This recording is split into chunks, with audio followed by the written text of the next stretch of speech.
All right, welcome back, everyone, to the Santa Fe Gloom podcast. As always, would like to thank our sponsors who support the Santa Fe Gloom staff and players and Santa Fe community, support the mission and vision. As always, we've got the Pantry Dose. Pantry Dose, I apologize. Last episode, for some reason, we had the Santa Fe Gloom logo covering your logo. So I definitely apologize there. As always, the City of Santa Fe Economic Development, Capital Ford, Sam's Club, Mercedes Benz of Santa Fe, and Botwin I Group, the Oculus. So thank you so very much for participating in all the games and just being a huge support of the Santa Fe Gloom players, staff, and community. And last but not least, we've got a great guest today that is definitely going to be ongoing. Santa Fe community, you guys are definitely in for a really cool conversation. These are one of the conversations where it's going to be like 1000% really unscripted. I mean, our shows aren't scripted, obviously, but this is going to be definitely one that both Stig and I are going to really talk from our hearts, and love for community and just love for Santa Fe, love for so many things. So this is going to just be kind of a scattered conversation, but it sets the table for so many more different episodes. So Stig, thank you so very much for joining us and participating. David, thank you for having me. I'm so excited. I've watched all your podcasts, and I think you're doing a great job. And I've been privy to what you've been doing with the Gloom and your own business and in your college career for 19 years now. So this is a terrific honor, and I'm so looking forward to this. Yeah, no, thank you, Stig.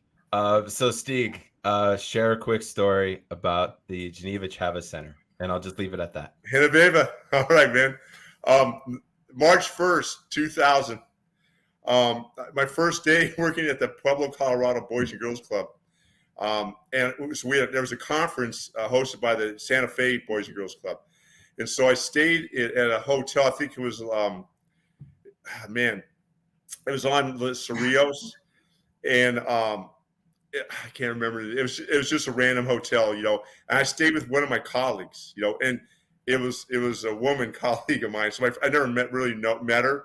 So like, it was kind of sketchy. My wife goes, "What? You're staying in a hotel with?" I go, "Well, we were separate, beds and stuff, but it was definitely weird." So she let me borrow her car. It was snowing. And so there's no YMCA in Santa Fe, because I was a YMCA member. So I was looking for a gym. And so I saw the Genevieve Chavez Center. So I didn't know anything about it. I said, I saw it on Google in 2000. Yes, they had Google. And so I drove over there, and I didn't know, but it was the opening day at the Genevieve Chavez Community Center. And I was the first one in the door. And I'm not from Santa Fe. I was the first person. There's probably, hundreds, if not thousands, of people who helped make that beautiful facility a reality. I'm sure they're in line. I'm sure there's people, who were long waiting years for a community center. It is some guy from Pueblo, Colorado is the first guy in the building. And I've gone there since. In my years in Pueblo, my wife and I go to Santa Fe, 4 or 5 times a year. A lot of times just for the art galleries, but also when Trader Joe's open, we had to get our groceries at Trader Joe's. But I would work out at the Chavez Center, and I'm always struck by, for a community the size, Santa Fe is like 80 to 90,000 people. I was shocked by the quality of the community center and the size of it. I thought also the diversity of facility resources. Basketball court, the ice rink. Why is there an ice rink in Santa Fe? Didn't make sense at the time. But it was amazing. It was amazing. And then the weight room facility, and then all the workout rooms and the dance studios. And I thought, wow, this is an unbelievable place. And I love lifting weights there. And so I know when you and I talked for these several years as you get in the Gloom going, and I maintain that the Chavez Center is a place that will be great for every activity under the sun, every activity. And so, I love the Chavez Center. When I'm in Santa Fe again, I will for sure be at the Chavez Center lifting weights. That's a lock. Yeah, the Chavez Center started when I was like in 7th or 8th grade. Yeah, It was like our hangout, like it was super cool because the motto for the Chavez Center is everything under one roof. So it is. it's awesome. And I always think about like, um, well, transitioning, as a kid, I grew up in Los Angeles in the 70s, 70s, early, late 60s and 70s. And so our house was the club, my house, like that's where all the kids hung out, and my poor mom, as a single mom, is a nightmare. But we would have thrived with the Chavez Center. We would have, like, seriously, I wish we had a park a couple blocks from our house. So at least Parks and Rec was pretty solid. We had, like, but it was a tiny little park. They had like a little gym, but it was just a tiny gym in a brick building. And then they had, like, softball fields, and we played we played football. They tackle football. We played over the line, which is like a 2-on-2 baseball. We played street hockey, roller, like with, like, in our tennis shoes, but an orange ball. And we played like soccer. We played soccer at the park. And so we played, but that was our club, and we didn't have like any place that was like ours. We kind of created our own. So when I see the Chavez Center, I just think of a place that's like designated for the community, like built for the community. And I think it's a selling point. And obviously you want to maximize use, and so you want to have like as many people in there as possible, throughout the day. It's just, it's a scheduling issues. It's more about effort, more than anything. It's about effort of making it happen. So then as a kid, as a younger adult, and then even to my adulthood now, I love coaching up people. So I'm not, David, this is the truth. Like, I like being around like sports. Like, I'm addicted to competition. Like, it's a real problem. Like, it's, you ask anyone, you go, oh, this guy's like so competitive. And so I've coached, like, I started coaching at 14. No, I'm not exaggerating. I coached T-ball. And I was a horrible coach, by the way. I had a kid, like, he the first time he ever hit the ball off a tee, and he was always hitting it down the first baseline, and it was easy out. So he said, we had him like hit it down third, but he ran down third. And I was laughing so hard. I remember doubling over. But the funny part is, we had a guy on our T-ball team. He ended up playing at USC, like, later on, So I coached Little League, and I coached, senior, like 13, 15-year-olds a couple of times. I coached flag football. I helped Pop Warner when I was 15. I coached this. My brothers played Pop Warner. I was cut when I was 13, so I didn't play again, but I coached. And I helped this kid, like this kid, his last name is McCall. He played defensive end. I took him under my wing. He's 12 and I'm 15. I feel like an older father figure, And I got the kid to play pretty well. He gained confidence. And then I always felt like, like a connection, like, to helping people, like, perform, like young kids, and then also like kind of grassroots, just helping, like flag football teams, like at CSU Pueblo. I had flag football teams all the time. Then I had flag football teams, like different generations of flag football. Even in my 20s, I had flag football teams. And so I think, like, You had a tournament, funny, right? Huh? You had a tournament. Oh Flag God, football yeah, that's a tournament? whole other thing. I'll get to that, but I was thinking about Yep. this morning. I was really excited about, like, football. So when I talk about what I think about football, and this is why football is so popular worldwide. I'm not just talking about soccer. I'm talking about football, variations of football. So let's talk about all the variations of football, like football.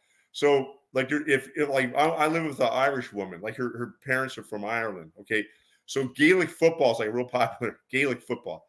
Okay, I'm a big fan of rugby, so I watch, like, the Six Nations, like that's the 15s, like that's real deal, big boy rugby. So, and I love the Six Nations. My buddy Springboks, he loves, the World Cup. I like the All Blacks. He likes the Springboks. So I gave him a hard time. Ireland was favored. They didn't get it done last year. So there's rugby, Gaelic football, but there's soccer, right? But there's variations. There's indoor soccer. There's futsal. And I'll give you my variation of soccer I did as a kid. That was really popular. And then American football and Aussie rules football. Those are examples. All football. All are examples of football. Here's the magic of football. All those variations of football. All you need is some kind of ball, or something that symbolizes a ball. It's something that's similar to a ball. It could be a sock. It could be like a carton, but it could be a rock. It could be a ball of tape. But here's the thing. Golf, got to have a club. Got to have a course. Basketball, got to have a hoop. Baseball, got to have a bat. Cricket, got to have a wicket, a stick, a bat. You go down every hockey, got to have a stick. You got to have it. Can't avoid it. But football, all you need is something to kick or throw or do something with. Pass, toss, hand pass, like in Aussie rules football. So to me, like that's those football of all variations. That's the democratic sport. You could play anywhere, anytime. Anyone could play it.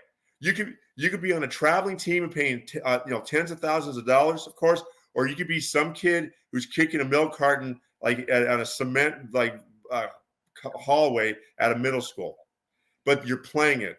And I think that's the thing that people miss about all forms of football. And I think like that's why it's so popular. Like in every in the United States, let's don't kid ourselves. It's a football. It's the NFL number one, and then college football. I mean, we like basketball for sure. Soccer's growing, but it's football. In Europe, Latin America, Africa, Middle East, Asia, let's don't kid ourselves. It's soccer. Like it's the sport because everyone can play it at every level. Like if you're an old man, you can play soccer, right? You could like girls can play women can play soccer. They can play flag football. They can play Gaelic football. They can play rugby. Guess what? Everyone can play those things. So, but it doesn't take a lot of money or resources to do those things. Okay, that's the beauty of like what I see. What I see with like so that's why I have this thing about like football. I love foot. People, what do you like Australian rules football? I used to be at Sport Magazine. I was an editor at Sport Magazine years ago. But before I was there, I did a freelance story like at the 10 things you know about Aussie rule football. This is like in the 80s. So it was on ESPN, like 2, whatever the hell it was. You had nothing else to view. There's nothing going on. It wasn't like now, right? So I was back then. It was the VFL, Victorian League football. So it was the most of the league started in Melbourne, but it spread throughout the country. Now it's AFL. But I was an expert compared to Americans about Aussie rules football.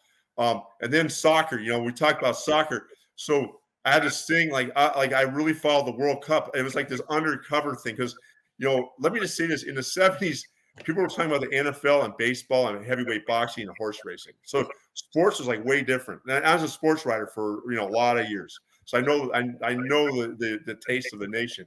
So everyone talked about the Triple Crown. Everyone talked about heavyweight boxing, and then when Duran was fighting and Hearns and Hagler, that was different because you had like Sugar Ray Leonard. The middleweights were getting some run, and then you had obviously you had tennis. Like back then, McEnroe, Borg, Connors, Chris Everett, Billie Jean King, Navratilova. So there was a time for tennis, even, believe it or not. And then you had the golden age of baseball. Oh my gosh, like you asked your dad probably, David, like baseball. You live by the box scores, and then so following the World Cup wasn't a big deal for a kid like in high school in 1970s, So in 78, it was 74, like it was Germany, Holland, and then 78, and I didn't know the politics of the time. I just know I liked Argentina a lot. I didn't know any of the players, but I had a thing for Argentina, like the pride of the Argentine nation, just the colors, the albiceleste, the blue and white, and the sun, and so they beat Holland with Johan Cruyff. I just remember how the Dutch were great, and Argentina won. But then it was like I think it was Argentina hosted. They had like Perón was the president, so they had the disappearing people. It was this horrible dictatorship. All I know, like I was really happy about Argentina winning, but it became my thing. Like so, people knew I like the Red Sox, the Denver Broncos, and Argentina. You don't like the United States? No, they're not that good. Like I'm an Argentina fan. So in '86, Maradona. So in the semis against England, the hand of God, the handball. Yeah. But the British were not happy. my friends that were from England, I go, no, man, it's a hand of God. It wasn't Maradona, and that was exciting. But then 90, like West Germany, this is, Germany, because it's after the wall fell. So Germany, they're hosting the World Cup, and Argentina was they made it to the finals. Like they were a bunch of like 0-0 shootouts or 1-1 shootouts. I remember a lot of 0-0s. So the goalie Goycochea, you can look it up. Goycochea had like the World Cup, the greatest goalkeeping World Cup I've ever seen. Like they had a bunch of shutouts, and he had some incredible saves in shootouts. They won shootouts. He had some huge saves. They got the final, lost to Germany. I believe it was 1-0 or a shootout. But I just remember the addiction I felt, of just being like, and then, the 22 Cup was incredible. Mbappe and Messi. I mean, that's the best sporting event I've seen. Like, and I love NFL, and I've seen some great NFL games, but I would say the 22 World Cups, the hands down the greatest thing I've ever seen. It was pretty wild. But I would say to this day, there's something about like the way the Argentines play the game, like the passing. I remember in was it 2012, in South Africa, or 2010 in South Africa, the Maxi Rodriguez goal. When he captures on his chest and kicks in against Mexico. And then Mexico is my second favorite team. I love the three colors, So that game was a classic, So soccer, like, so for me, I don't look like I look like a goalie. I'm 6'4", like 220, but so as a kid, like David and I were talking about this offline, so he didn't know all that, but he just thought I was like, a football guy and like, American sports. But so when I was a kid, like soccer was like equal to like football and street hockey. Like it was equal. Like all three of those sports were like huge part. If you talk to my friends, all those things were like key. And so I didn't play in a league because I didn't have the opportunity to play like organized sports. It just wasn't in my life narrative, But I was really good at like grassroots sports, and that'll be we have a whole section just on grassroots sports and the beauty of it, what it does for youth, I believe, and for the strength of a community. But so in middle school, I went to Patrick Henry Junior High. It's back in the day when junior highs, there were no middle schools, it was junior high.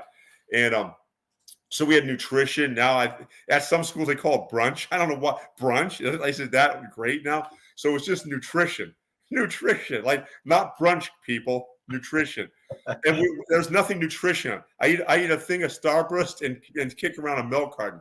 So we get like a milk carton or orange juice carton, and then we played 2-on-2 soccer, like 2-on-2, like in the hallway. Like so, there's this hallway between, like on the way to the metal shop, the shops.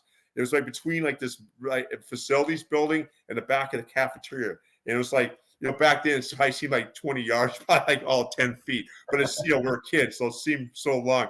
So we had there was like this divider, like, where the cement is laid, and there's like a dividing line. So that was midfield. We'd have a face off there, And so it wasn't like soccer. It was like hockey. So we combined like hockey and milk carton soccer into one sport. So it was 2-on-2. So there was like a defender and an offensive guy. And sometimes the defender would creep up. But then, if you took a shot, because if you kick the milk carton soccer down, there's no one to save it, you lose. So the games were like physical. So just last week, I was talking to my friend Dave, and David knows about Dave. Dave's my best friend. He's, we met in 1973. He's now dealing with Parkinson's, and he's a battler. I just talked to him this morning. We're talking about like his battle, and he's an amazing story himself. But just last week, David, I'm not making this up. He goes, yeah, I impersonate him really well. He goes, yeah, remember I messed up Cornelius? Like I checked him into the cement wall. Like I don't know how clean you are, but I effed them up in the wall. Like this guy has Parkinson's. When his carbidopa, levodopa isn't working, like his life's miserable. But for that minute, he was like so happy because he could remember like messing our friend up, playing milk carton soccer. And then before school, so this is like nutrition. So there's before school. So before school, we all got to think about this. Kids aren't getting rides to school in 1975. This is a different time. We walked to school, and my school was like over a mile away. So we're walking. We're walking to school, and we're like, we're talking crap, and we're, This is so 1970s, it's more authentic than that 70s show. This is like it's on, we're pulling pranks on each other and we're talking stuff. So we get there early. We get to school early, like a good half hour early, if not 45 minutes, to play soccer. We played soccer on the grass fields. So they had like these like tiny goalposts that had like football and like you could put a soccer net behind it, but it was just like 2-dimensional. It wasn't like there was no back behind it, So you had to kick the ball between the posts, and underneath the crossbar. And so we had like full on, like it'd be like 8-on-8, 9-on-9, 11-on-11, like whatever it was. And we play every day, Monday through Friday, soccer, like throughout the school year. Not football, not basketball, because we did those sports like after school was football, basketball would be at lunch. But soccer was like every morning. Like this is what these kids did at LA Unified. This is LA Unified 70s soccer every day. Like this is all we thought about. And I'm not like playing AYS. So some of the guys did. A lot of us just played because it was the thing to do. And so I remember David one time we were playing in the rain, like just before school. Okay. And so I'm really superstitious, and so I give a shower in the morning and comb my hair. And that'd be the only time I comb my hair for the day for good luck. So, even in PE, I would not comb it because I looked like this dorky kid because I wouldn't comb it because I wanted A's. I go, ooh, if I comb my hair, I won't get A's. So it wasn't because I was smart. It's because I didn't comb my hair. I was an honor student, So anyway, we played, and my clothes were full of mud. Like they're muddy because I played keeper. And I was a real intense guy, like it's just pickup soccer. And I wanted to win, like again, competition, I have a disorder. And so muddy, like the first period teacher said, he couldn't pronounce my name. It's Stig, but he goes Stig. And no one can pronounce my name right. So he goes Stig. And in front of the class, like, this is so embarrassing. He goes, you need to go to the home ec class. What home ec? Yeah, home economics. Home economics, what they're studying the Keynesian. No, it's it's like washing and dishes. Oh, you mean the girls' class? It's like 70s. I go, I was so not cool, right? Oh, okay. So I go in there and I'm all muddy. So I first had to go to my locker, get my gym shorts. And it said like Jantz on it. Like the shorts are all faded. That's like Jantz written on it. I had to get a t-shirt that says Jantz on it, And then it's like it's too small, so I'm growing, like a weed. And but it's not that great because I'm in class with my gym clothes and my socks are like, tube socks, with the stripes on them. And I look like Jackie Moon, like this is ugly kid. My hair's all over the place. And my clothes are getting washed by the kids. And this is the 70s, so there's like no guys in there. It's like all girls taking home ec, washing my clothes. So these poor kids who thought I was a dork anyway are now washing my clothes. Like, they go, oh God, I can't stand this. And so that's what soccer was. It was worth it. It was worth, and so I know what you're trying to do with the Gloom. Like it's hard to explain to people from a kid's perspective. I promise you, it's hard to explain to people what grassroots sports is, and especially in today's world. I want to tell you something, tell your viewers this. It's a game changer. Like grassroots sports where kids design the league. They design the competition. They run their community for a minute. Everything else is sort of choreographed and scripted now. Believe me, I watch it. I see it. I'm a part of it. I thought what set me apart from a lot of the colleagues I've had over the years, and younger, even ones my contemporaries, was we created our world. We created our society, our social order through soccer, through football, through our general activities, going to the beach, boogie boarding, frisbee, football. Our ultimate frisbee was violent. I sent a dude to the hospital, ultimate frisbee on our street because I jacked him up and he bit through his tongue. Like he bit through his tongue because I broke up a play in the end zone.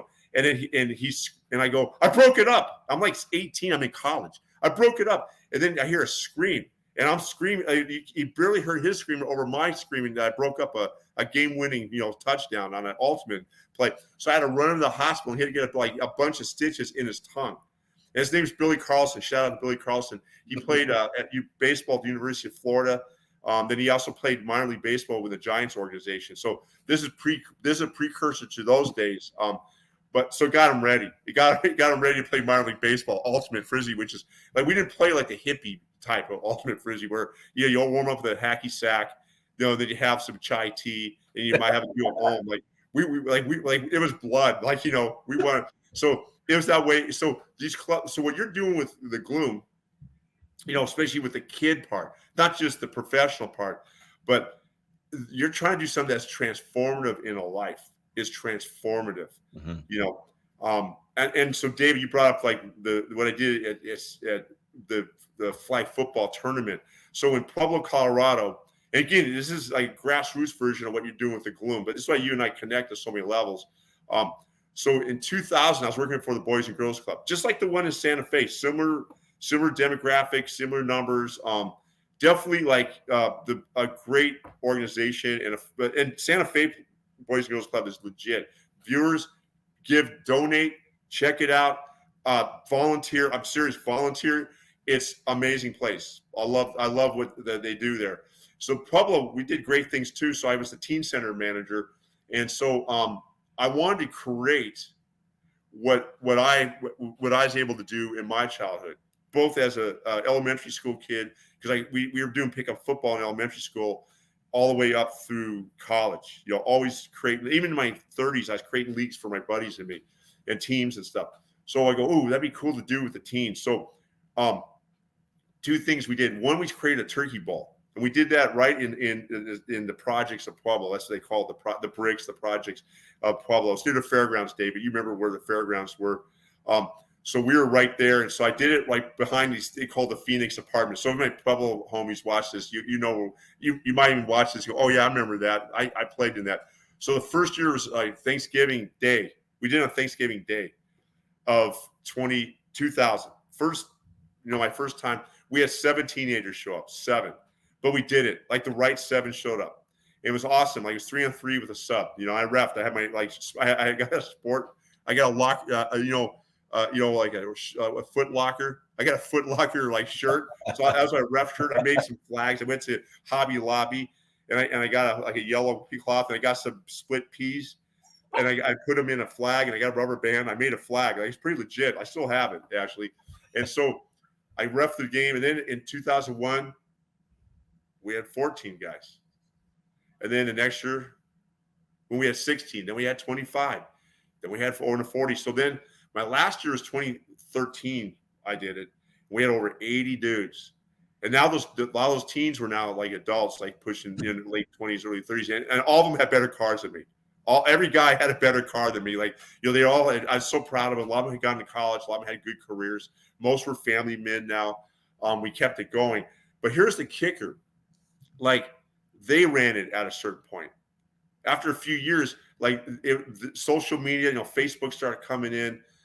They organized it. I would just show up. They go, Stiger, 8:30, done. So I bring the flag. And then we got Texas Roadhouse. They had a great manager at the Roadhouse. We got Texas Roadhouse to donate 3 turkeys. Their famous rolls. So I have they would tear it up for me. They shred I had these 3 tins of turkey. So, and that turkey we eat after the games. So and then we had so many guys. We had like 2 semifinals. And then the championship would be a turkey bowl, and then the semifinal would be the toilet bowl. And it was like what we did, And we had hardware awards. I bought a bunch of hardware at Home Depot or Lowe's, and we gave out awards. The kids would identify who got the level award, the hammer award. But the key was, yes, I was a brainchild of it for sure, stemming from my childhood. Not that I'm some genius. I was just doing what we all did as kids. But then these young people started doing it. They started doing it. And then we created a 4-on-4 league at the Boys and Girls Club, a 4-on-4 league where they ran it. So they were the commissioner.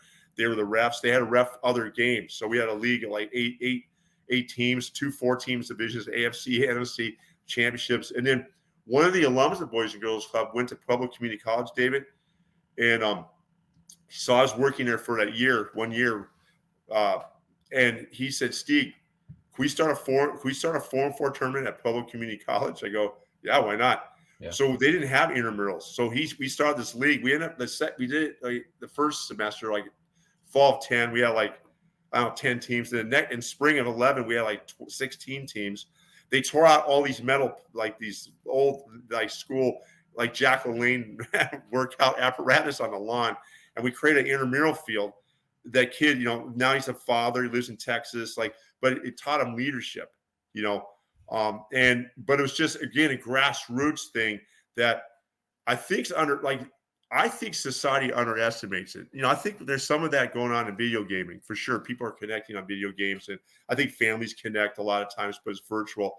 But it's more. I don't think that the production of serotonin, oxytocin, and dopamine isn't the same like through virtual gaming. And it's important. I'm not saying it's not important connectivity as it is through physical connectivity. And I think that's something really important that I know you're trying to bring about with through the Gloom and through all the efforts you've done in Santa Fe.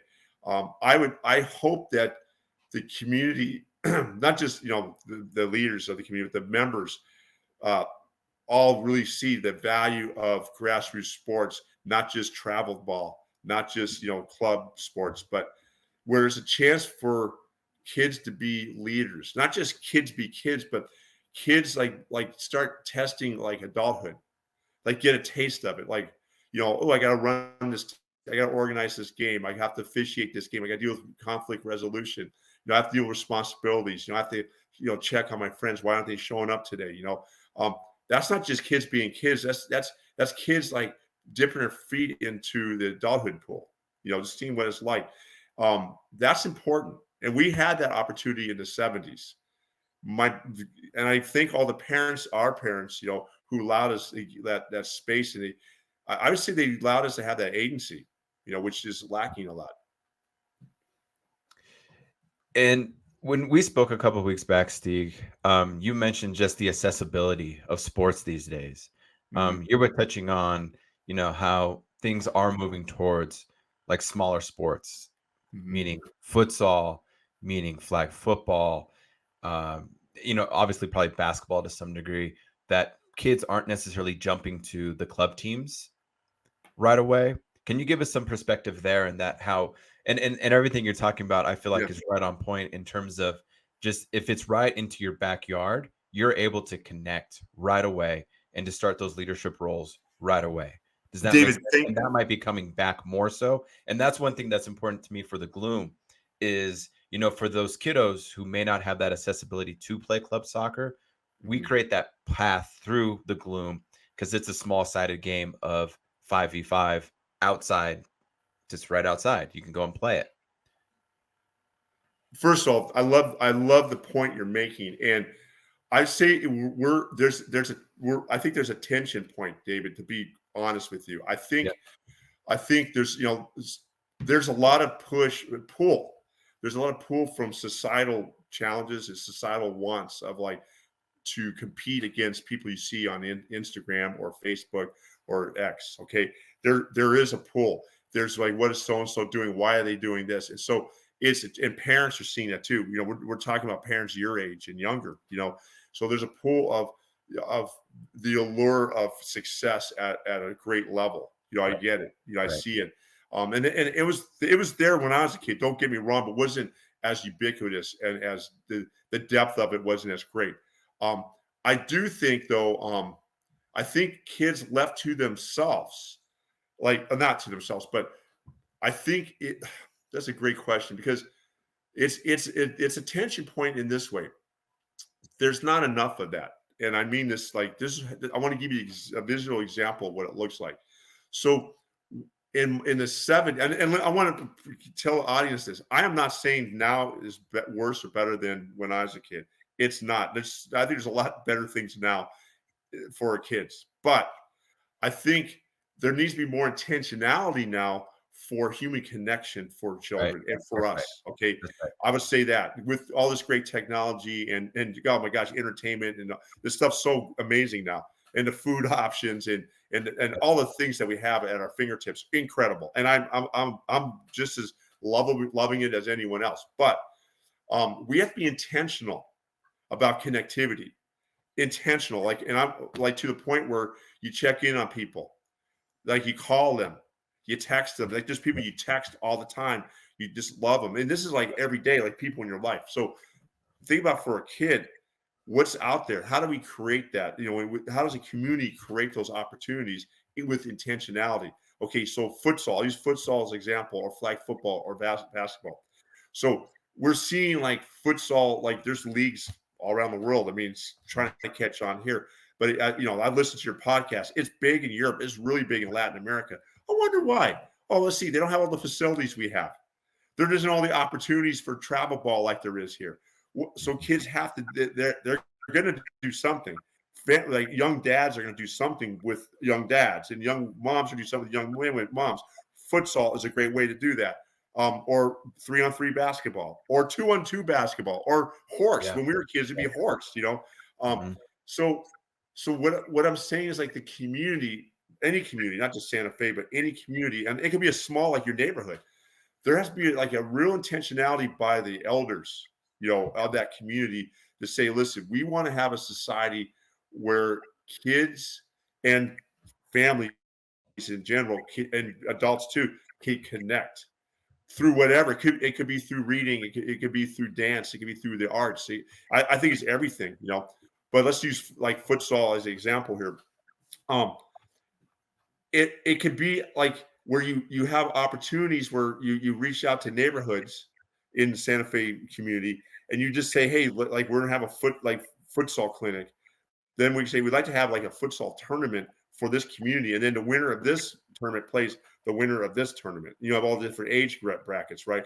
So then you're building community through this sport. But here's the thing: the kid. So there's like a guy like David Fresquez, who's all about his community, and has like a love for the community and a love for like soccer and futsal and all those things. Would say, hey, I'm just like kind of like creating a venue, if you will, a milieu for this. But you, the kids, are creating. It's your team. So you put your team together, and then you sign up the team. So we had to sign up for tournaments. It wasn't like some dad signed us up. I signed up for tournaments in my early college years. Like and it wasn't like on the internet. You had to find a tournament. Like, you had to go shop around. There's no internet. The audience members hear this. No internet.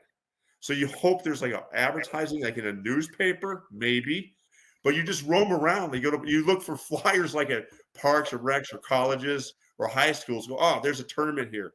So you sign up for the tournament. You call the phone number and say, I'm in, right? And then somebody on the other line would just write your name in, and then you show up to this tournament. Like, it wasn't like you signed up and pay. You pay at the thing too. There's no Venmo. There's nothing.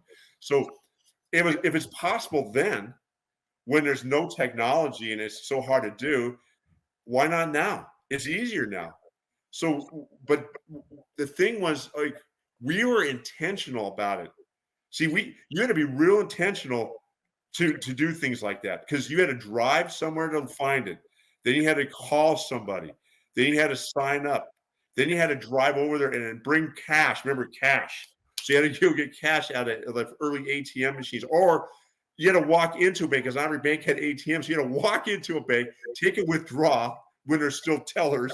You take money, you put it in your pocket, then you drive to the venue, and you pay. And then there's like a table where some guy with a metal box is collecting money to play in a tournament. Okay, that's how it was. It could be that way, but with all the technology, it's so much easier to create that milieu. But here's the thing: getting to your point about leadership and character development and societal growth, young people have a chance to feel like a boss. They have agency. Because right now, if you're 13 years old, what agency do you have realistically? I mean, you have personal agency. You'll make good decisions, be righteous, do the right thing. But at home, you got to do the chores. You have your parents call the shots. If you have a big brother or sister, they're going to call the shots. If you at school, the teachers, the assistant principal, the principal, the coaches, they have a lot of they have agency over a lot of 13-year-olds, 14-year-olds, right? So we get that. They're formative years. You're figuring things out. But what we want to do is, in those formative years, we need to create opportunities to experiment with leadership, to experiment with this sense of agency, to experiment with followership of peers. Here's another thing: we had to follow peers. So we had guys our age who were like, they're the boss. That's how it was. Like, even our PE classes, we had squad leaders who we voted for. And then we had a section leader, like who ran the class for that 6-week, quarter. And so those squad leaders were responsible for who was like they're responsible for the like lineup of the club, strips, nose, like you had your clothes, if you had a dressed in your gym shorts or not. All those things were up to the squad leader, and they're great. They're graded at a different level than everyone else. So kids have, and I was a squad leader a few times, and I took it seriously. When I wasn't a squad leader, I didn't take it seriously if the kid wasn't a great leader. But if the squad leader is a good leader, I took it seriously and I cared about him. So you learn about leadership. There's so many opportunities that can be created at the grassroots level, like honestly, without being on a club team. Mm-hmm. Like it's incredible what you could do for the community, and then parents get to watch. Here's the thing: see, there's no coach. There's no coach. The kids are just playing. The parent and the kids are reffing if they're like older teens. They're reffing. They're responsible. The parents are just there to watch their kid. They're not telling them anything because it'd be uncool for that parent to coach because no other parents are coaching. So I think that's the potential. And then these sports are showing growth. Get to your point. So you're going to see 3-on-3 basketball in the Olympics. I assume futsal someday. Flag football will be the Olympic sport. So there's going to be like these sports are gaining traction. I'll give you the ultimate example of sports that follow grassroots, David. Skateboarding. That's it. Yeah. Those sports, when I was a kid, burnouts and stoners did skateboarding, but they were good. I mean, I grew up at the same time as the Z team, the Zephyr team, the Dogtown, in Southern California. And those guys, we were contemporaries with, Stacy Peralta, Jay Adams, Tony Alva, same age. We're the same ages. So, and we heard of those guys. We grew up in the Valley, so we were uncool because we were Vals. But if we went to the beach, so those are the kind of dudes that we had no business there, right? So those dudes surfed and they skated in pools, like the big drafts, like 78, 79. So people were skating. Those dudes were it was considered like guerrilla sports. It became the X Games, extreme sports. But it started out grassroots because kids got to be kids. But they also got to be adults and at the same time. So futsal is an example where kids get to do self-mastery and also leadership. And so David, I'll have to send you this link. It's Daniel Pink did his talk on what motivates people. And like these MIT economists talk about, like, it's not money. It's not monetary reward. It's three things. Three things motivate people. Okay. Autonomy, self-mastery, purpose. Those three things. Think about it. Autonomy. I know you, David. When you're autonomous, you're better. Like you like doing your thing. No question about it. Self-mastery, dude. No one works harder than you getting better at something. Soccer, you became a good, being a good student, elder care, running your business now, being great at running a soccer team. Also, the Hispanic Chamber, like all those things, you're constantly working and trying. You're doing a great job, and your line is trying. You always say trying, and that self-mastery is important. But I think the third piece is purpose. Like people are moved by purpose. So, if you give a 13-year-old like those three things, 13, 14, 12, 10, they're going to do something. They are going to do something big. Not just in the future. Everyone goes, they'll grow up to be something. Like right now. Yeah. That 10-year-old can do something right now. Can make a difference in Santa Fe, New Mexico right now. We don't know how, but they're autonomous. They're self-mastering something, and they have a great purpose. Yeah, a 10-year-old could have all three of those things. Your community would be better off with that 10-year-old doing those things, because then when that 10-year-old is 20, think about it. There's a force magnifier, a multiplier, force multiplier. So that's what we're looking for. Yeah. So for our audience, Stig, you touched on a real good point. For our Gloom games, we had, I think, 5 home games. Our doors opened up at 3 p.m. So from 3:30 to 6, we had the youth go and play futsal on the court. We call them showcase games, and they were essentially community games, and the kiddos would go and play against each other. And I'm real high level, it's hard for me to get down to like the nitty gritty. Okay, this team's going to play at 3:30 or 4:30, and it all worked out. We got the teams. I reached out to the coaches, and I gave them that freedom to kind of work out that schedule by themselves. Of course, there was minor, speed bumps, but that's normal. But the look on the kids' faces and the parents was amazing. And I had that same joy when I played at El Dorado Elementary in sixth grade, and I got to go play at Capitol High School or Santa Fe High School. Like that was like the big time because all of my role models who were in high school, like my brother at the time, he's 10 years older than I, uh, we were like, holy cow, like we're playing on the same court as my older brother would play on or the field. And it's amazing. So it gives you that autonomy, that freedom to be myself because I wasn't at home. So I can express myself playing sports. Right. So you Yes. touched on so many great points. And that's something that I think for me was real intuitive, just saying, I've got to give back because I was afforded that. There was mentors or there were my coaches who were mentors in the community that said, hey, if you guys work hard, you guys can make it to the championship and play on the court at Capitol High or Santa Fe High School. And then someday you can be a high school basketball player or soccer player. So that definitely drove me to some type of purpose as well. So Yes. those are the paths that I'm trying to also open up because I had that same path. And I just want to do it obviously through the Gloom and through futsal. I totally see that with like just knowing you, David, but also seeing, I watch the Gloom games, on live stream and just following the podcast and talking to you. I know all the things you're doing along those lines, and also it meant something to you. You felt it in real time as a kid, but you also seen the results, like how's it impacted your life. Mm-hmm. Um, Mm-hmm. I'll tell you, like Anna, my partner, and I, we went to a dance recital in where we live in Bakersfield on Friday night, and it's a kids recital, and they did like some modern dance, jazz, some Peter Pan, and it was incredible. So first of all, like this high school seniors were unbelievable, like unbelievable talent. Some of them were so good, but then David, there's like these little tiny kids, like 3 years old, and some of them were like really good. And I was thinking like, oh, huh. So 3-year old had I don't know how much autonomy they had. I don't know how much a 3-year-old their parents. Oh, biscuit. No.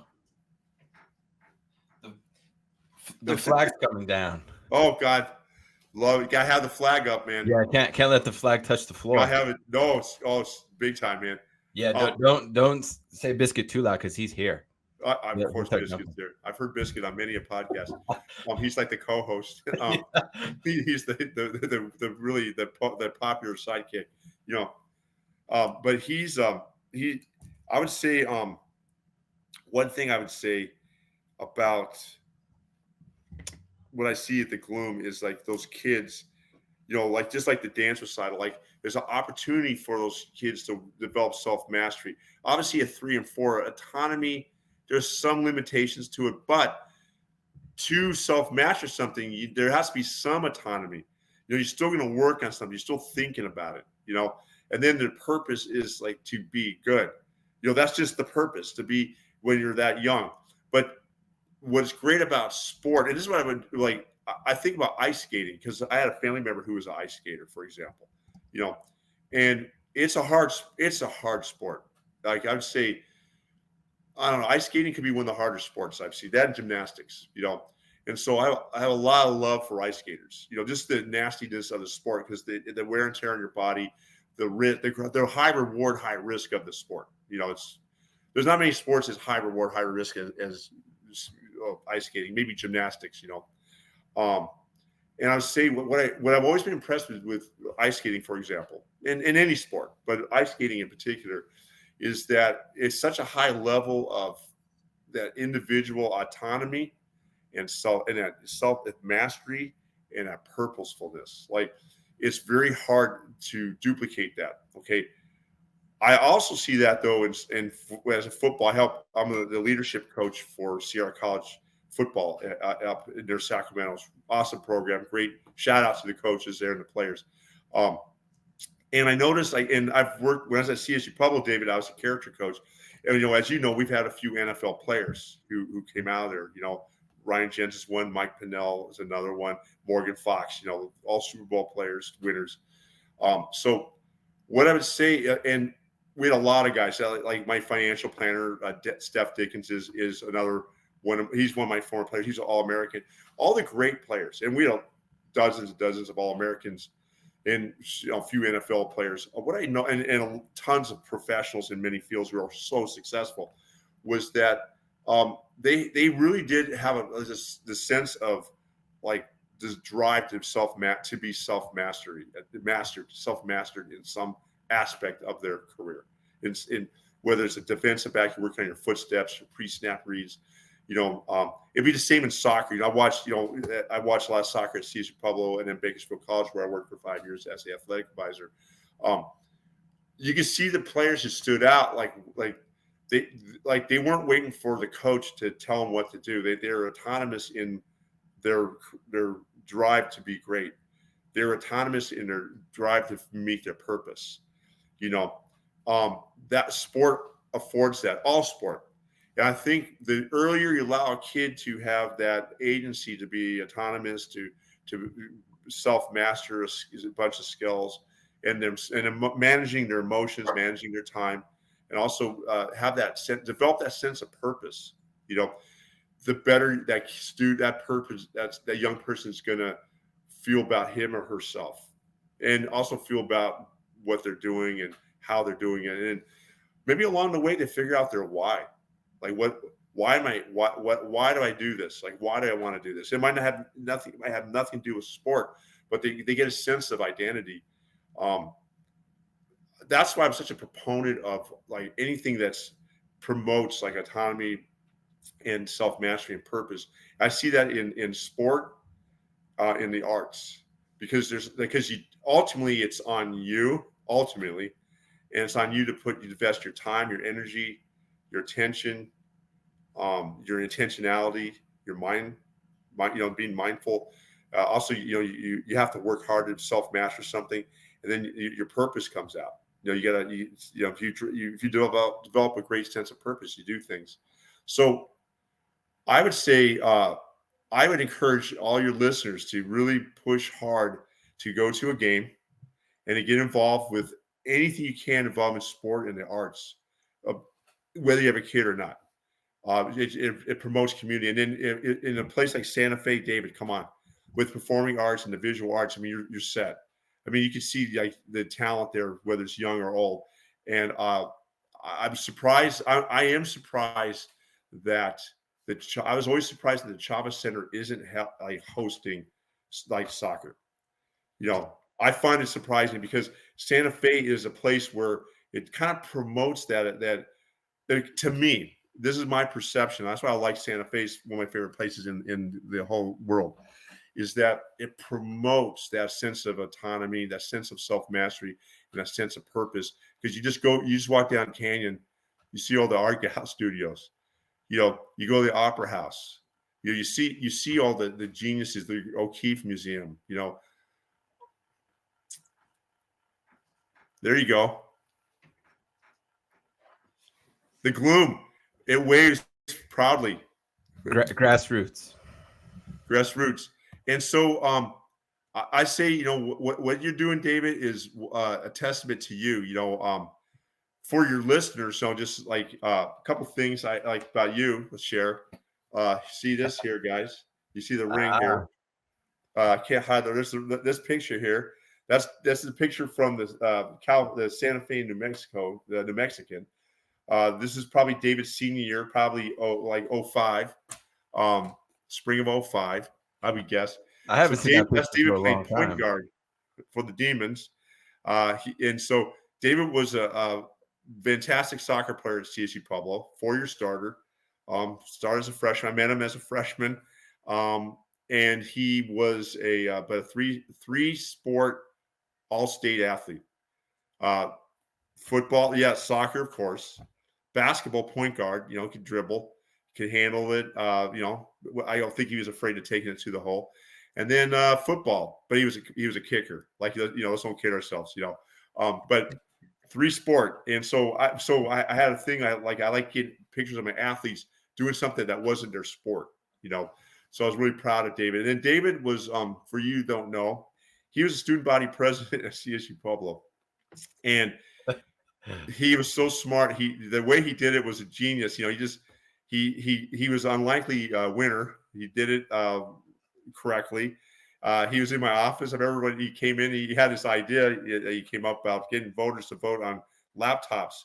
They couldn't be 50. They couldn't vote like 50 feet near a computer lab. So David found no say, but they could still vote on a laptop. So David he had laptops, but they were far away from the computer lab. So he won overwhelmingly. And it was quite, I was so proud of him and his vice president, Alan Chacon. It was quite a testament to David. And he was a very good president, exhibited a lot of leadership. And then another thing, viewers, is the inside information. So, through the podcast and through the community activity, we all know David as the Santa Fe Gloom. And he's done a tremendous job. I mean, the branding is amazing. The final was not far from the Argentine France game, like far as classics, like the late goals, like how you guys came back. I mean, it was stunning. Like, it was quite a stunner. And then the shootout, I mean, it was an incredible game. Like, just the sheer like the nerve-wracking nature of it and the joy of it. And it's one of those losses where it hurts, but it's a good hurt because it means something. Yeah. And we all want to be part of something like that. So thanks, David, for bringing that to all of us, including your live stream viewers. But I also think, what people don't know is like David's work. David's out there fighting for the Hispanic Chamber. He's out there, doing what he can. He's really working hard for the Gloom and to create something for the community.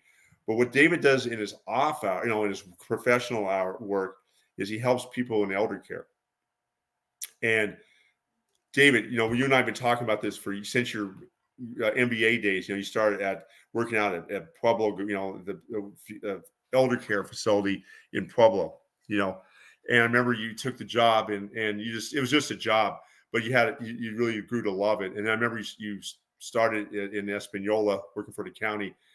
And I go, wow, that's pretty awesome. Like, I was really impressed. Like, just so you know, I was very moved that you took the time, to really follow your passion, which was elder care. I cared for my grandmother in her final years. Saw her daily. And then my dad had Lewy body dementia in Denver. He died in 2005. And then my parents now have dementia. So I'm, visiting them on a daily basis. You and I share that commonality. But it takes a different guy.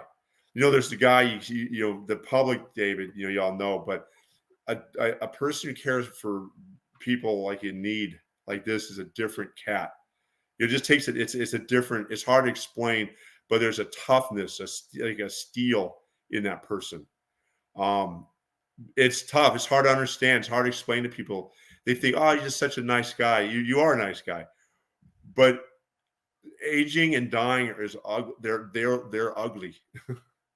Okay. And to do it daily, like as you do, and I do, you're different. You got to be tough. I posit that sports helped you for that. I think the grassroots stuff that we talk about helps us be there for the elders in our life, because you got to be tough. You don't necessarily learn that in travel ball. I'm sorry. I don't know if you do. You do learn that, though, when you're creating your own team. You do learn that when you have to ref a game and your friends are yelling at you. You learn that. Mm-hmm. You learn that every day when you're playing every day, dealing with the same kids every day, dealing with the nonsense, right? When you're dealing with your friends and you're dealing with conflict every day. And you're dealing with hardship when you lose a game, right? Or you're shorthanded because somebody can't make it, right? Or you can't play because there's weather. Or, something happens, like your car breaks down, your mom can't get you there, right? Those things help me and you. I think this is my opinion. Get ready for the dirty deeds we have to do. and it's tough. It's tough. There's no other way to put it, man. It's tough. Um, I encourage everyone to do everything you can to support what David's doing with the Gloom. Not just go to games, but get your kids involved with the pregame sports activities.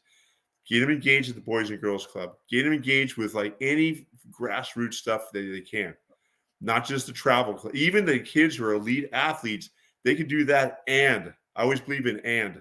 Mm-hmm. Both things can be true. They can play fun and they can play travel. That's my opinion. But I just want to give you a shout out, David. Like, Yeah, thank you. you motivate me all the time. You're an amazing friend. Yeah.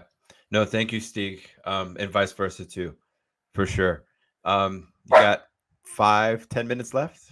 5 minutes is good. Yeah, man. Okay. Because believe it or not, I'm heading down to Los Angeles to visit Anna's 91-year-old mom. Yeah. Because we go a few times a week. We go every Saturday, but sometimes we'll mix in another time. And then I saw my parents today, and then I go to visit them daily. So I saw them this morning. We had the podcast, and I'm going to go to LA. So like you, Dave, we have the same schedule. Yeah. Podcast sandwich with elder help. Yeah. Yeah. That's it. That's our life. And you know what? Sports got us ready, man. They got us ready. No, totally agree. I can elaborate so much more on that, and we'll just do it again. I love it. Yeah, my question to you, Stig, is what have you learned from the Santa Fe Gloom? Oh my gosh. That's a good one. Okay, learn. You know what Santa Fe Gloom thinks? I could be good at it. Like it's like because it's there's a grittiness to it. Like so. Okay, I didn't know anything about futsal. I swear I'm not. It's my kind of game. I know, David. I know the outdoor game's great. I follow the outdoor game. Arena's pretty cool, but futsal kind of fits my sensibility.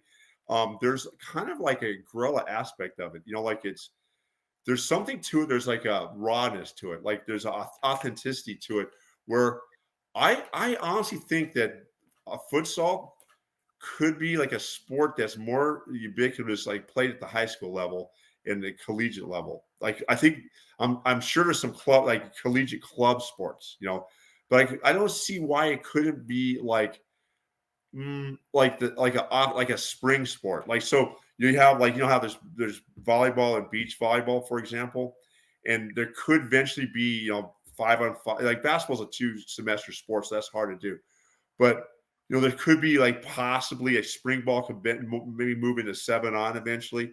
But I don't see why like your scholarship athletes at like, let's say, UNM used to have a great soccer program, but why they couldn't, like, let's say a team, well, hell, New Mexico doesn't have soccer, but let's say like St. Louis University, for example, why they couldn't have a good soccer program, or Indiana University, for example, or UC Santa Barbara. Why like their scholarship players couldn't get double scholarship and be futsal players, so that's an actual intercollegiate sport. They're playing both. I think their skills will be better for the outdoor game, so I think that's one thing. Also, I was surprised. I'm just being honest. I was surprised how the city didn't back it as much. Like I just felt like, because going to Santa Fe, what I love about Santa Fe is the culture, the diversity of culture. And then it just surprised me that like there isn't like they weren't as opening to having like a soccer type, footprint in the arena. It surprised me. I'm not putting them on blast or anything. It just caught me off guard. Because I've been in the Chavez Center numerous times, and I just thought, wow, it seemed like such a natural, I'm still trying to figure that out, and I hope it gets rectified. I don't see why multiple sports can't use multiple facilities, but it's all about a will. It's about like desire. And I've talked to you, David. It's about relationship building. I think it's about everyone coming together and getting to know each other, breaking bread. Whatever food you want to eat in the plaza. There's a lot of good places, but getting together and talking about that. And I think just the uphill battles, like I go, wow, this is like a lot of work for something that's so wonderful for the community on all levels, And I also think what I also would have dug is like just Um, just like you, David, like how persistent you are in watching your growth through the process, like what you've learned about yourself, like things, like 3 years ago when the discussion started, then like what you didn't know, things like, oh, this will be easy. And then like I think we're understanding, like, having backup plans and having being negotiated, like I think we're seeing it with like in like geopolitics, like we're seeing with Netanyahu and Hamas, right? Like it's hard, like things are so complicated, you got to have so many fallback positions. You got to be nuanced in your negotiations. And like what I see with the State Department, and I applaud it, it's a long game. It's a long game. It's very complicated. Issues are so complicated, and so when you wade into those things, like there's so many rights and wrongs on all issues, that you have, like, it's just complicated. Things are very complicated, and so even a simple thing as getting an indoor soccer team is very complicated. It takes time. It's not. We're not talking geopolitical disasters where you have hundreds of people being killed, and just horrible atrocities on all sides. We're not. That's unbelievably hard. But even simple things are hard, and it comes down to like connection, people talking, like, honestly, and breaking down barriers, like, hey, this is where I'm at, where are you at?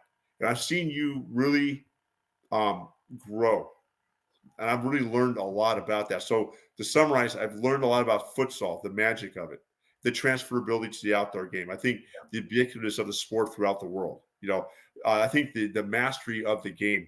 I think the beauty of the game, the quickness of the game is phenomenal.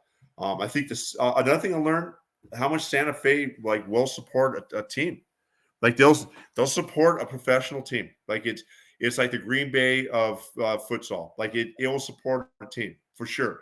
Um, and it's not just the winning. I think it's like it's having the kids out there. So I think it's creating spirits, having a good, like, your branding is unbelievable. I can't wait for my shirt. Um, I think I also think what you're doing, David, is great. I think things also learning is like having ambassadors for the Gloom besides you. So having not just the players, but having like other people who share your vision are part of it. They're out there hustling, making it good work. And I think also just the possibilities are enormous in Santa Fe because of you have the facilities. I know the Indian school's incredible. You shared with me. I saw the game there. Santa Fe High School. I can't believe that's better than some college arenas. I mean, the facilities are amazing. I know your network of friends is amazing. So there's a lot. There's a lot in place.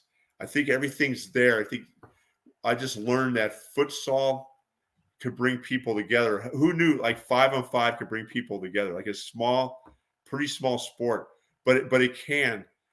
But again, it gets back to what we originally started with. It's the intentionality that you had as a kid, that I had as a kid. Like you have to be really intentional. You have to. It's like you have to you have to go to the park and sign up on a list and pay the money with cash to play in this tournament. Like it has to be that intentional, and getting away from the virtual. This is how I'll wrap it up for this session. Is that it comes down to human connection at the end of the day. Like you have to be there. You have to press flesh. You have to shake a hand. You have to go eyeball to eyeball with people and get to know them and know their story, listen to them, and be interested in what he or she has to say and build like real kinship. And then you got something. And I think that's what we're missing. Our component of all the great technology. This is great here, but our relationship is like the daily, like the weekly phone calls. We talk weekly, and then all the contact we had in person. It's the explosion of serotonin and oxytocin that keeps us moving in our life. We have to have that. It takes a lot of work. And so I've encouraged you, David, to keep pushing, but to find some ambassadors of flesh to flesh, eyeball to eyeball, hand in hand, work together, so you can create something that's big, that where people So you wanted to be the place to be. David, remember my office? Remember how my office was? Yeah. A lot of people were there, huh? All the time. It was a zoo, right? Grand Central Station. It was a second floor office, not even on the first floor. because what it was you guys, not me. I just was the guy sitting there, but you guys brought the juice, man. Like, so no one's going to see, like, you don't want to see a middle-aged guy, but you want to see other students. So you're going to see your homies there, So and you had friends who weren't soccer players there, who were just regular, were non-athletes. Or not business students. Oh yeah, that got me in trouble. But yes, we had a lot of non-business students there, right? And professors. Remember, the professors would hang out because there'd be the energy. Like you guys brought the energy. But that's the key. The key is that energy. Like it's got to be in person. So here's what I love. Okay, the Gloom is bringing that energy. So whatever venue gets you, like I'm telling you right now, whatever venue gets the Gloom, that'll be the place to be. Period. So if it's indoor, great. If it's futsal, great. If it's outdoor, great. I'll challenge you, David. I would make it a football club, 7 on, 4 on, like football, flag football. So it's all football, 7 on rugby. Like, so you're a football club, you're all football. So, dude, that'll be hard to walk away from the Gloom.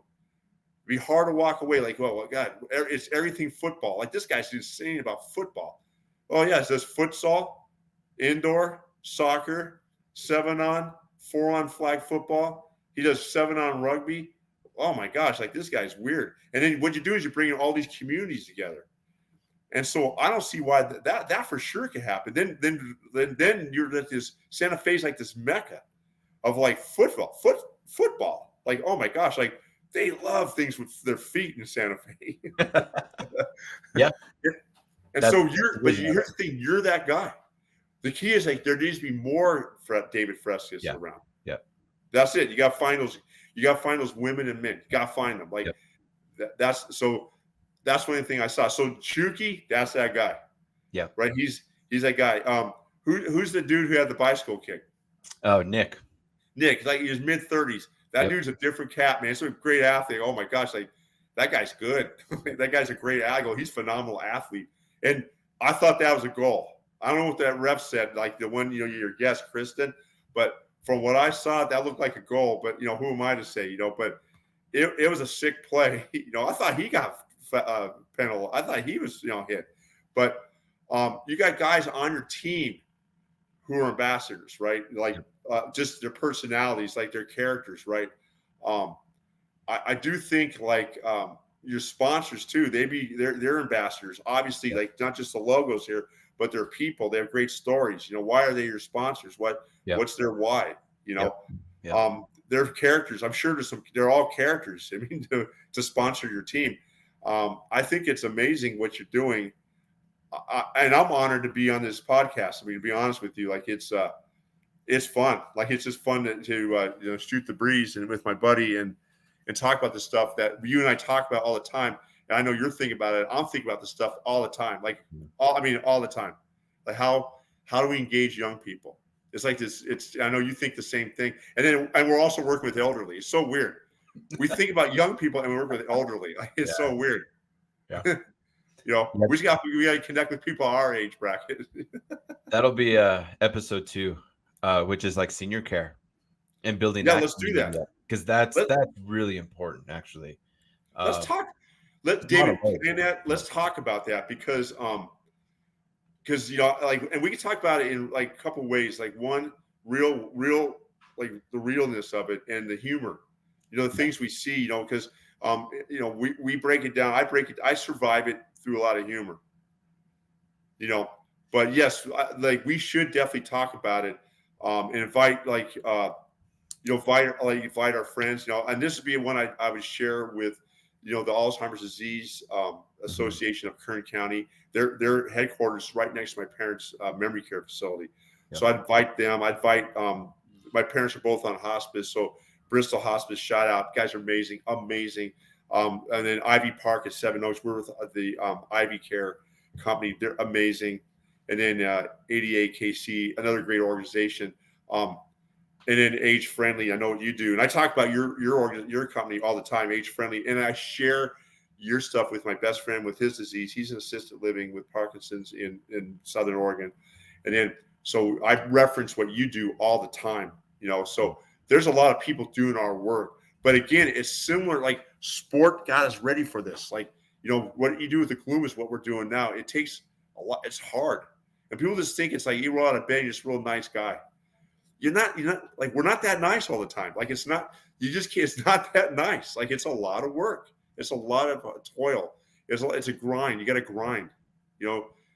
This one dude in memory care today, he's 45, David. He's 45. Dude stacked. He used to go to my gym. He was diagnosed with dementia at 39.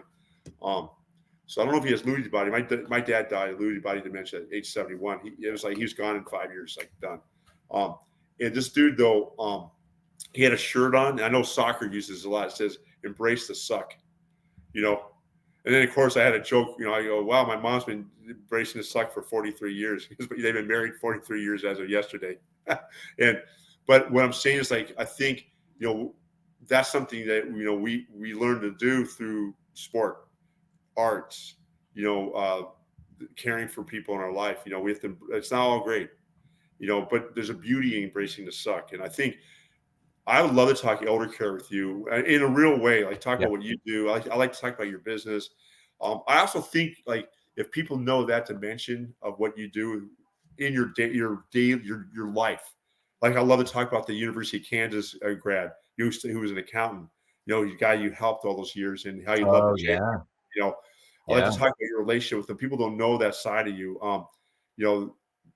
It'd be fun to talk to you, like turn the tables and ask you questions. How you got into it, why, your time with the San Antonio Spurs. So this isn't David's first. Listeners, this isn't David's first foray into professional sports. He was a marketing professional with the San Antonio Spurs. So David's, had his, got his feet wet with another team that had black in his logo. And so he was drawn to this for sure, but the elder care thing, it does give us a lot of meaning and purpose and self-mastery. It's hard. It's hard. Like, every day I'm learning stuff, all the time, so we definitely talk about things, and maybe we could get like listeners who could use like some information, on key questions, things to get done, because it's hard. It's brutal. Yeah, good word. It's brutal. Thank you. But beautiful. Yeah, no, this is great. This sets the table for more discussion on everything we talked about. I can't wait to watch. Yeah, you can listen to it. Biscuit was cool, man. Yeah, I'm at my parents' house. I know it. Yeah, because my condo's getting some flooring finally. The El Dorado kid. Yeah, it's an El Dorado, man. You're back to El Dorado kid. Back to the roots. What's great is I got to see your mom before the podcast. Your mom, gave me a shout out. I got to see her on camera. Yeah, and I love, it's like you're the mini me, and I know your mom. Your mom. I love your parents. Big E and Lucille. And again, they afforded you and literally, like, a lot of agency to develop yourselves as people. You're both successful men, and you can see, like, you're girded, like, you're well girded for this. For what you guys. He's a lawyer dealing with some tough stuff, and you're dealing with things with elder care and building a community.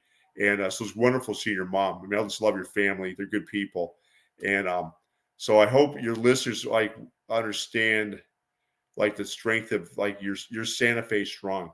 Like, you're Santa Fe strong, and you. I knew Santa Fe before I knew you, and so when I came to when I knew you from Santa Fe, I go, this guy's a dude, because Santa Fe produces good people. One of my favorite artists, a guy named Willie Bo Anderson, he's in Santa Fe. Shout out to Willie Bo Anderson, man. Hope you watch this.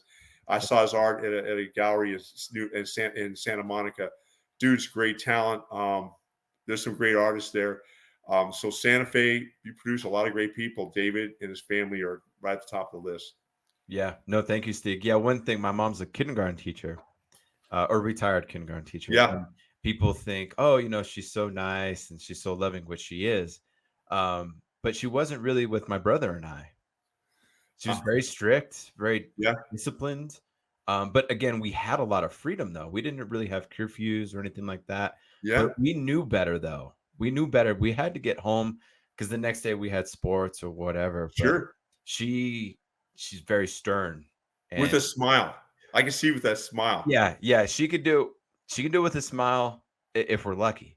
But she was very, very just disciplined with us. But I love we that. liked it too, though, because we knew if we were going to do the right thing, we were going to play sports. We Yeah, were allowed to do the next thing, but it was very little loving and caring. And even when we lost, or if we were hurt, or sore, she said, "Get out. You got to go and play. The best thing to work out your soreness is to go play. Go run yeah. outside. Get out." She never wanted us in the house. She was like, Wow. "You got to get out. You got to move." And that's a kindergarten teacher. That was a kindergarten teacher. And then I always joke too, most of the listeners know this, that I had the 18-30 rule, which meant once I turned to 18, I had 30 days to move out. And that's very true. And then I moved after San Antonio, I moved back just for my mom gave me 60 days to Wow. come back home. And she's like, after 60, you got to get the hell out. And it was like 28 days. Wow. And then I got a rental, blah, blah, blah, whatever. Well, But you told your mom I have a 30-day rule. So just so yeah. you know. Yeah. Yeah, it was a 30-day Well, rule, but I I'm had with to ask permission. And I asked my dad first. My mom got on the line and I said, "Hey mom, can I talk to dad?" So I got my dad's blessing first just to come home to just the retreat.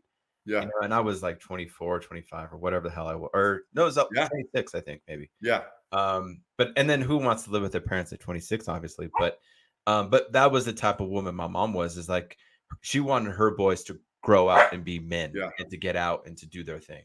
Well, So she did her job. Because yeah. you guys are Yeah. great, and you are exemplary, man. Like, Anna, she hears our conversations sometimes. So Anna's a third grade teacher, Mm. and so she's again the most loving human being I ever met. But she knows how to she lets me know what I need, what my boundaries are, Yeah. what I need to get done, and I love that about her. So yes, a shout out. She thinks, she goes, "Oh, David," she goes, "You're on David's podcast." This last thing, she goes, "You're on David's podcast." Oh my gosh, that podcast is so great. That podcast is great. She said that she goes, "That's awesome. You're on the Gloom podcast. It's great." Because we drive, so I'll stream the podcast. I'm listening to it. Mhm. She goes, "Wow, he's great. He's got a great voice." I go, "Yeah, man. Like I'm with a good dude, man." Yep. Yeah. Perfect. So we'll have the streaming, So I mean, she probably overheard me now, but she'll have to hear it again. She'll have to hear this again. Yeah, no, we'll do more, Stig. This sets the table for our listeners to get Yeah. some background about you, and then we can just do a deeper dive into other important things. Whatever you want, David, and then we'll just go off and run. I Yeah. love it. And then when I get my podcast, the Resilience Project, and the key thing about my resilience is overcoming me. Like I have to be resilient with me. So once I get that going, you'll be on that the first guest. Perfect. Because we're all about resilience, man. That's important. The Gloom is a good example of that. Oh yeah. Well, just to get it off the ground in the championship game, baby. Yep. Well, All right, thanks, Steve. David. Thanks. We'll touch base soon. Thank you so much. Awesome. Thank you. Bye, David.